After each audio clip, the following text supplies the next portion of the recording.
Hello everyone, good morning. কেমন আছো সবাই? মুগ্ধতায়ন মি চ্যানেলের নতুন আরও একটি ব্লগে তোমাদের সবাইকে স্বাগত জানাই। আশা রাখছি যে যেখান থেকে আজকে আমার এই ভিডিওটি দেখছো তোমরা সবাই খুব ভালো আছো এবং আমরাও খুব ভালো আছি। আর আজকে হচ্ছে সোমবার মানে আজকে স্কুল আছে। তো সকালে সমস্ত কাজবাজ শেষ আর এখন ঘড়ির কাঁটায় ওই সকাল 8টা বাজবে করছে। তা আমি ভাবলাম যে সবার আগে আজকে মামামের জন্য টিফিনটা করে নিই।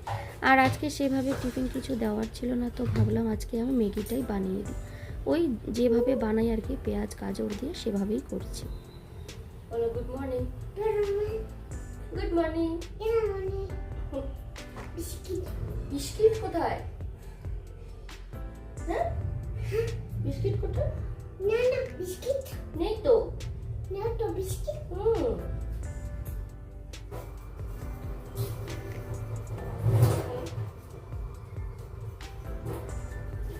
মাম্মাম ঘুম থেকে উঠে গেছে আর ওকে ঘুম থেকে তোলাটা যে কি মুশকিল আর কি বলবো। যদিও আজকে আমাকে এই দায়িত্বটা নিতে হয়নি, ওর পাপাই নিয়েছে। যেহেতু আজকে সোমবার, ওর পাপা সকালে বাড়িতেই ছিল, তো ওর পাপাই কিন্তু ওকে একদম কুলে করে নিয়ে ওকে ঘুম থেকে তুললো।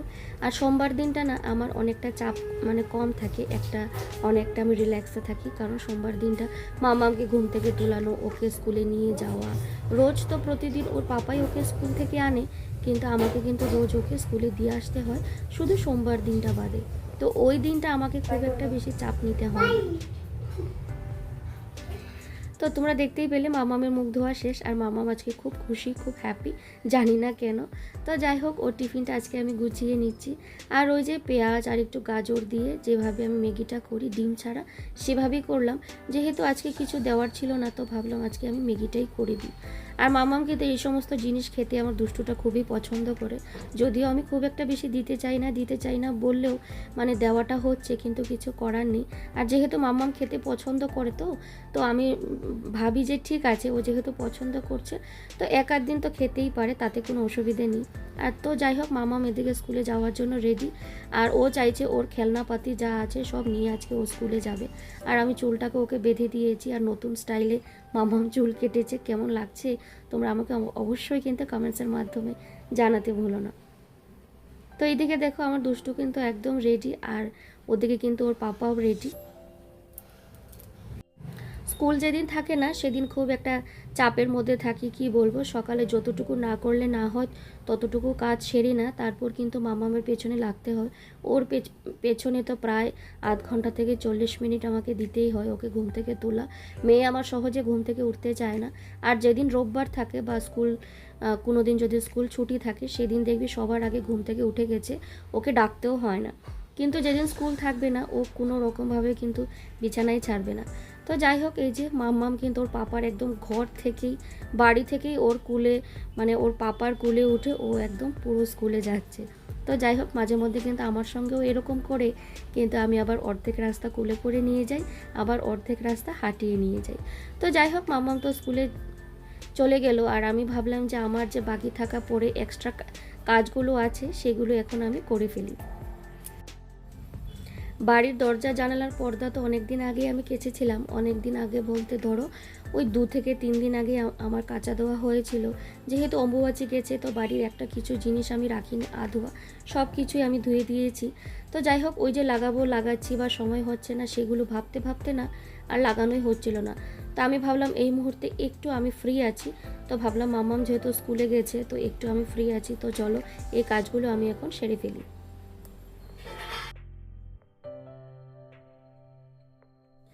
আর ওদিকে কিন্তু হাজব্যান্ডও চলে এসেছে মাম্মামকে স্কুলে দিয়ে। আর যেহেতু আজকে সোমবার, ও যাবে মন্দিরে, তো ওকে স্কুলে দিয়ে এসে স্নান সেরে ও কিন্তু যাবে মন্দিরে। আর তো যাই হোক, তো আমি ভাবলাম এদিকে আমি রান্নাটাও বসিয়ে দিই। আর এখন আমি বসিয়ে দিচ্ছি মাছ ভাজা, আজকে আমি মাছ রান্না করব। আর বেশ অনেকক্ষণ পর কিন্তু আমি আবার মানে তোমাদের সামনে আসলাম। আর হাজব্যান্ডও কিন্তু মন্দির থেকে চলে এসেছে, আর আমি এখন বানিয়ে নিলাম চা, দুজনে বসে বসে এখন চাটা খাবো। আর আমার তোমাদের সামনে দেখতে পাচ্ছ মাছ ভাজা, সবজি কাটা সবগুলো আমি কুটে বেছে রেখেছি। তো ভাবলাম আগে চাটা খেয়ে নিই বসে বসে, তারপরে এসে কিন্তু রান্নাটা বসাবো।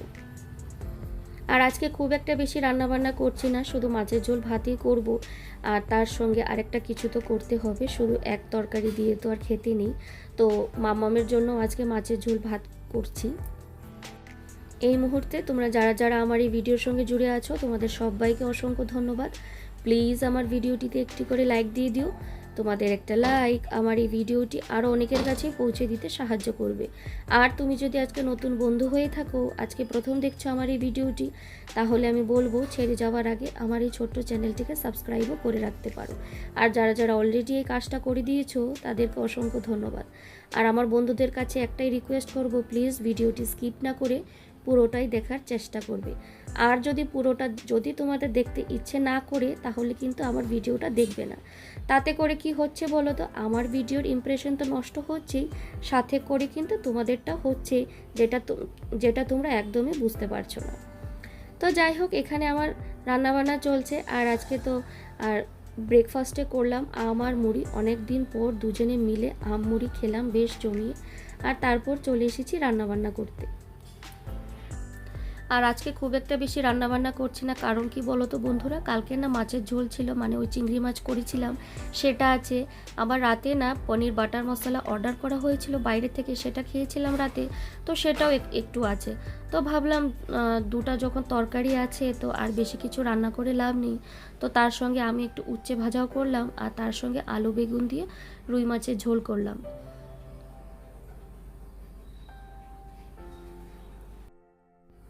আর আজকে আমার এখনও স্নান হয়নি, তো ভাবলাম রান্নাবান্নাটা শেষ করে তারপর চলে যাব স্নানে। আর এই তো বলতে বলতে কিন্তু আমার মাছের ঝোলটা একদম কমপ্লিট। মামামের জন্য মাছের ঝোল করেছি, সেটা আগেই কিন্তু হয়ে গেছে। আর এখন আমাদেরটাও নামিয়ে নিলাম, আর এখন বসিয়ে দেবো ভাতটা। তো একটু তাড়াহুড়োতে আছি, কারণ মনে হচ্ছে আজকে আমাকে স্কুলে যেতে হবে মাম্মামকে আনতে। তো হাজব্যান্ড গেছে এক জায়গায়, তো ওখানে যদি ওর তাড়াতাড়ি শেষ হয়ে যায়, তাহলে কিন্তু ওই গিয়ে আনবে, আর না হলে কিন্তু আমাকেই যেতে হবে ওকে স্কুল থেকে আনতে। তো যাই হোক, ভাতটা আমার ওদিকে হয়ে গেছে, আর এদিকে আছে উচ্ছে ভাজা, আর তার সঙ্গে আছে ওই যে কালকে যে পনির বাটার মশলাটা কিনা হয়েছিল, সেটা আমি একটু গরম করে রাখলাম। আর ফ্রিজে আছে চিংড়ি মাছ, সেটাকেও কিন্তু গরম করতে হবে। আর এখানে আছে মামামের জন্য মাছের ঝোল, যেহেতু মামাম ঢেঁড়সটা খেতে খুবই পছন্দ করে, তো আলু আর ঢেঁড়স দিয়ে মাছের ঝোল করলাম। আর এখানে আছে আমাদের জন্য আলু বেগুন দিয়ে রুই মাছের ঝোল। গুড ইভিনিং বন্ধুরা, এখন ঘড়ির কাঁটায় বিকেল ওই 5:45 মতো বাজে। আর এই দেখো একটু মানে কি বলবো, বিকেল না দুপুরেই বলতে পারো, ওই 3:30 ঘুমিয়েছিলাম আর উঠেছি ওই 5টা নাগাদ। তো ঘুম থেকে উঠেও না আমি এদিক ওদিক করছিলাম, আর দেখলাম যে মানে কি বলবো, একটু মেঘলা মেঘলা করেছে আজকের দিনটা, হয়তো একটু বাদেই বৃষ্টি আসবে। আর এই যে দেখো আমার লঙ্কা গাছগুলো না অনেকটাই তো বড় হয়েছে, কিন্তু 3টে থেকে 4টে কিন্তু মাম্মাম গাছ কালকে উঠিয়ে আবার ফেলে দিয়েছিল। তো সেই গাছগুলোকে না আমি আবার মানে লাগিয়ে রেখেছি। আর এইদিকে দেখো আমার উচ্ছে গাছগুলো তো মানে বেশ অনেকটাই বড় হয়েছে, কিন্তু ওদেরকে মনে হচ্ছে একটা সাপোর্ট দিতে হবে। বেচারা কোন দিকে যাবে কোনো মানে একদম পুরো দিশেহারা হয়ে গেছে, জায়গার রাস্তা পাচ্ছে না, তো ওদেরকে একটা তো সাপোর্ট দিতে হবে, তাই না? আর এদিকে দেখতে পাচ্ছ আমার আম গাছটাও কিন্তু দেখতে দেখতে অনেকটাই বড় হয়ে গেছে। তো যাই হোক, বিকেলেও দেখবি কিন্তু অনেকটাই কাজ বাজ থাকে, তো সেগুলোই এখন আমি সারবো। সারাদিনের যে বাসন কুসন জমা হয়েছিল, তো ভাবলাম সেগুলোকে এখন আমি জায়গা মতো তুলে দিই। আর মাম্মাম কিন্তু এখনও ঘুম থেকে উঠেনি, ওকেও কিন্তু ঘুম থেকে তুলতে হবে। আর এই যে দেখো বন্ধুরা, তোমাদেরকে তো তখন আমি আগেই বললাম যে একটু বৃষ্টি বৃষ্টি মনে হচ্ছে, বৃষ্টি আসবে। সত্যি সত্যি জানো তো বন্ধুরা, বৃষ্টিটা কিন্তু চলে আসলো। আর যখন থেকেই না বৃষ্টিটা আসলো, তখন থেকেই কিন্তু কারেন্টটা চলে গেছে, এখনও কারেন্ট আসেনি। আর আমার দুষ্টুর অবস্থাটা দেখো কিভাবে যে নাচছি, আর কি বলবো, একেই তো অন্ধকার, কারেন্ট নেই, কিন্তু বাইরে যতই বৃষ্টি হোক না কেন, ঘরের ভেতরে কিন্তু প্রচণ্ড গরম। আর এই গরমে দুষ্টু আমার কি বলবো নেচে খেলে বেড়াচ্ছে। যদিও মাম্মামকে আমি পড়াতে বসিয়েছিলাম, ওর কিন্তু প্রচণ্ড অনেকগুলো হোমওয়ার্ক জমা পড়ে গেছে, তো সেগুলোই আমি করাচ্ছিলাম। তো করাতে করাতে দেখলাম ও আবার একটু নাচ করাও শুরু করে দিল। তো চলো আজকের মতন এখানে বিদায় নিচ্ছি, টাটা বাই, গুড নাইট।